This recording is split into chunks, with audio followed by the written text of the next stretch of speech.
Alhamdulillah, Alhamdulillahi Rabbil Alamin, Walladhi khalaqal mauta wal hayata liyabluwakum ayyukum ahsanu amala. Ashhadu an la ilaha illallah wahdahu la syarikalah, wa ashhadu anna Muhammadan abduhu wa rasuluh la nabiyya ba'dah. Allahumma salli wa sallim wa barik ala Muhammad wa ala alihi wa ashabihi wa mawala. Wa la hawla wa la quwwata illa billah. Faya ayyuhal hadirun, ittaqullaha haqqa tuqatih wa la tamutunna illa wa antum muslimun. Wa qala Allah ta'ala fil Qur'anil Karim, a'udzu billahi minasy syaithanir rajim. Bismillahirrahmanirrahim.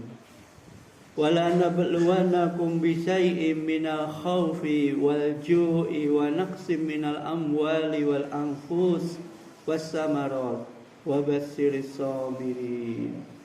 Shadaqallahul azim.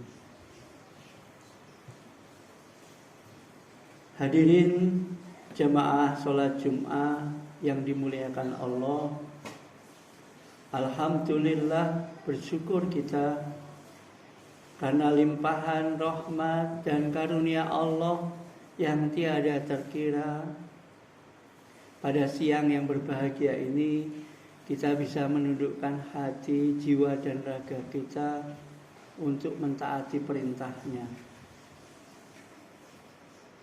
Mari saya ajak selaku khatib untuk menjadikan rasa syukur kita pada siang hari ini dengan senantiasa berusaha untuk menjalankan apa yang menjadi perintah Allah dan menjauhi apa yang menjadi larangannya.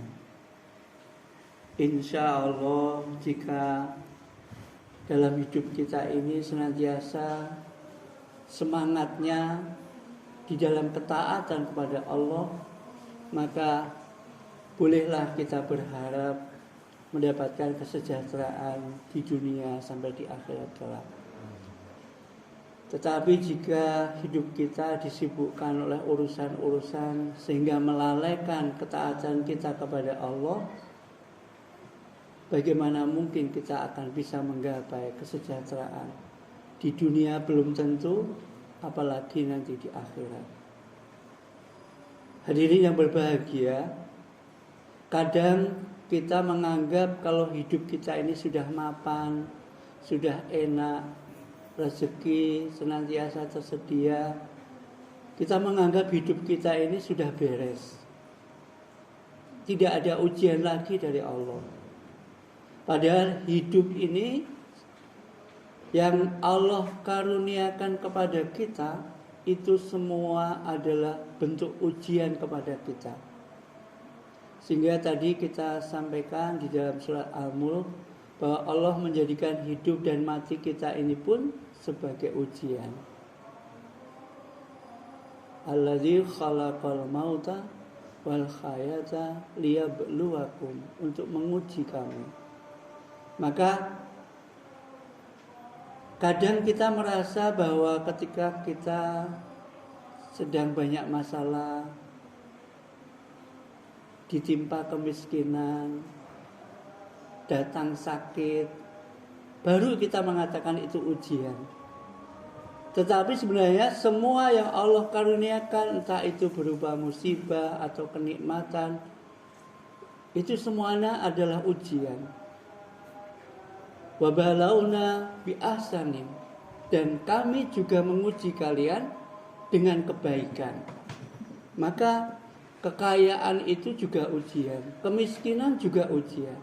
Ketika kita sehat, itu juga ujian. Ketika kita sakit, juga ujian. Ketika kita lapang, itu ujian yang kadang lebih berat daripada ketika kita dalam keadaan sempit. Banyak dalam kisah di Al-Quran, ketika dikaruniai kekuasaan, tidak mampu lagi menghadapi ujian. Dikisahkan misalkan ketika Raja Daud memiliki kekuasaan yang sangat luar biasa.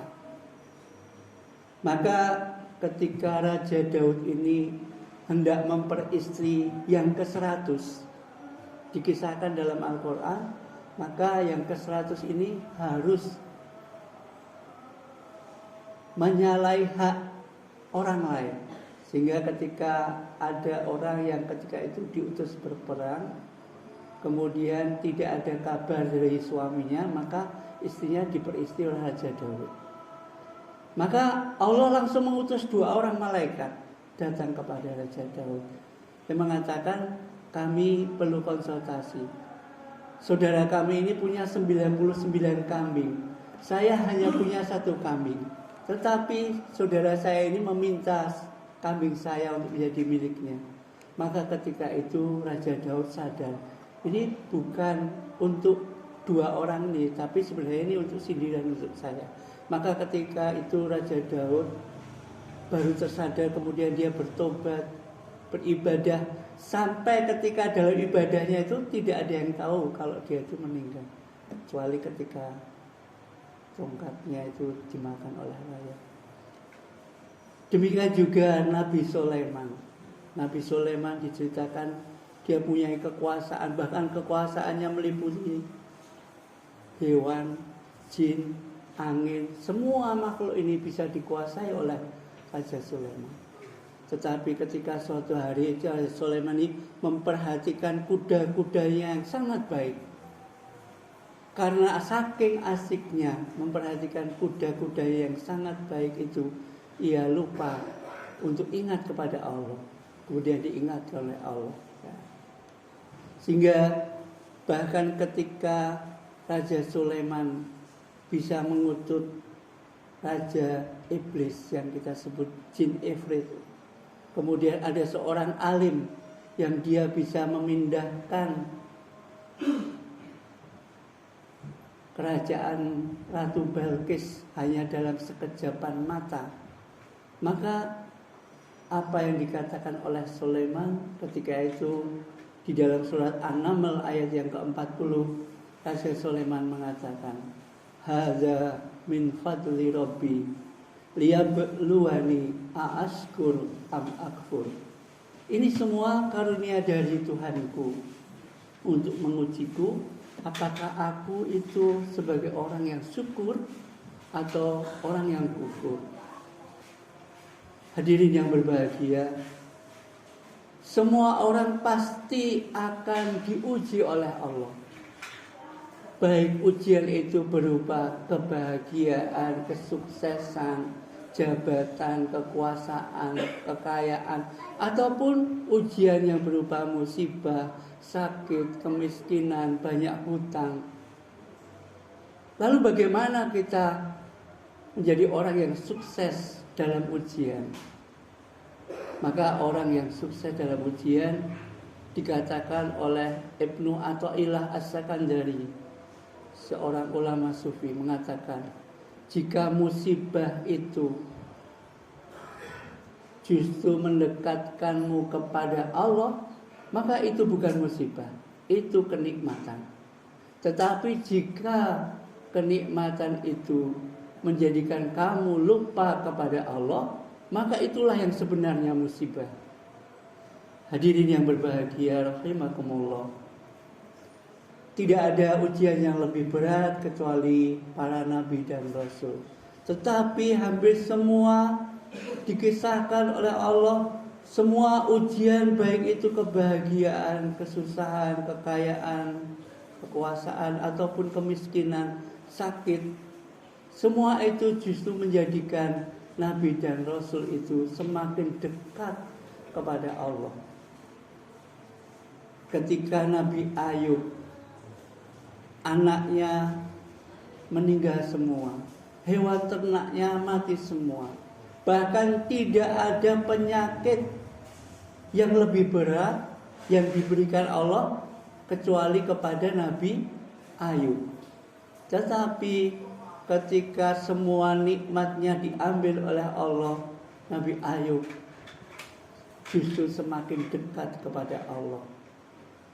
Sehingga ketika puncaknya musibah, apa yang dikatakan oleh Ayub? Bukan meminta musibah ini dicabut, tetapi justru dia memuji kepada Allah. Ani masyanduru wa anta arhamur rahimin. Ya Allah, aku ini diterpa sakit dan Engkaulah Zat yang Maha Pengasih di antara yang Maha Pengasih. Tidak ada satu kata pun yang meminta untuk disembuhkan. Justru semakin mendekatkan diri kepada Allah. Demikian juga ketika Nabi Yunus diusir oleh kaumnya. Bahkan ketika ia menumpang perahu, ia harus dibuang ke lautan. Sehingga dia diterpa 3 kegelapan. Gelapnya malam, gelapnya di dasar lautan, gelapnya di dalam perut ikan. Tapi Nabi Yunus tidak pernah mengeluh sama sekali. Memang perjalanan dakwahnya harus seperti itu. Apa yang dikatakan oleh Nabi Yunus? La ilaha illa anta subhanaka inni kuntu minadz zalimin. Ya Allah, tidak ada Tuhan selain Engkau, dan sungguh aku ini zalim terhadap diri saya sendiri, merasa meninggalkan kaumnya, yang pada hakikatnya ia diusir oleh kaumnya karena tidak ada yang beriman. Hadirin yang berbahagia, ujian kesuksesan, ujian jabatan yang mungkin baru saja didapat oleh para pemenang pilkada harus menjadikan dia semakin dekat kepada Allah kalau memang ia ingin sukses dalam ujian. Tetapi ketika ia menjabat, justru menyalahkan jabatannya, ya, menyalahgunakan jabatannya, tidak amanah, maka jabatan itu bukan satu kenikmatan, tetapi itulah musibah yang sebenarnya. Tetapi ketika kita ditimpa sakit, tetapi dengan sakit itu kita justru semakin bertawakal kepada Allah, semakin bertambah kesabaran kita, maka itulah kenikmatan yang sebenarnya. Lebih-lebih kalau sekarang kita baru diterpa pinjaman online, judi online, ini suatu godaan yang luar biasa.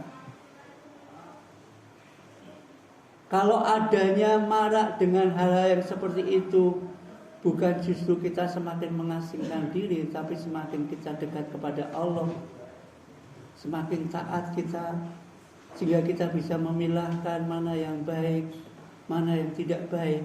Maka ujian seberat apapun itu tidak akan menjadikan diri kita lalai kepada Allah. Wala nabluwannakum bisai'im minal khaufi wal ju' wa naqsim minal amwali wal anfus wa basyiris sabirin. Kalau kita ditempa musibah dengan kekurangan harta, kekurangan jiwa, rasa takut, itu semua menjadikan diri kita bertambah sabar, bertambah dekat kepada Allah, maka itu satu kabar yang sangat gembira. Karena Allah mengabarkan demikian. Tetapi kalau kita diberi kesuksesan, jabatan, kekayaan, justru itu semua melalaikan ketaatan kita kepada Allah, bahkan disibukkan oleh jabatan kita, kekayaan kita, maka itulah musibah yang sebenarnya. Hadirin yang berbahagia, maka marilah kita sikapi setiap rahmat dari Allah, nikmat dari Allah ini sebagai ujian. Orang yang sukses adalah orang yang menghadapi segala sesuatunya menjadikan dia semakin dekat kepada Allah, semakin taat kepada Allah, sehingga ia mencapai kedudukan seorang yang muttaqin, yang senantiasa mentaati apa yang diperintahkan Allah dan menjauhi apa yang dilarang oleh Allah. Insya Allah derajat inilah yang akan mengangkat kemuliaan kita di dunia maupun nanti sampai di akhirat. Inna akramakum indallahi atqakum. Barakallahu li wa lakum fil Qur'anil azim wa nafa'ani wa iyyakum bima fihi minal ayati wa zikril hakim wa taqabbala minni wa minkum tilawatahu fastaghfiruhu innahu huwal ghafurur rahim.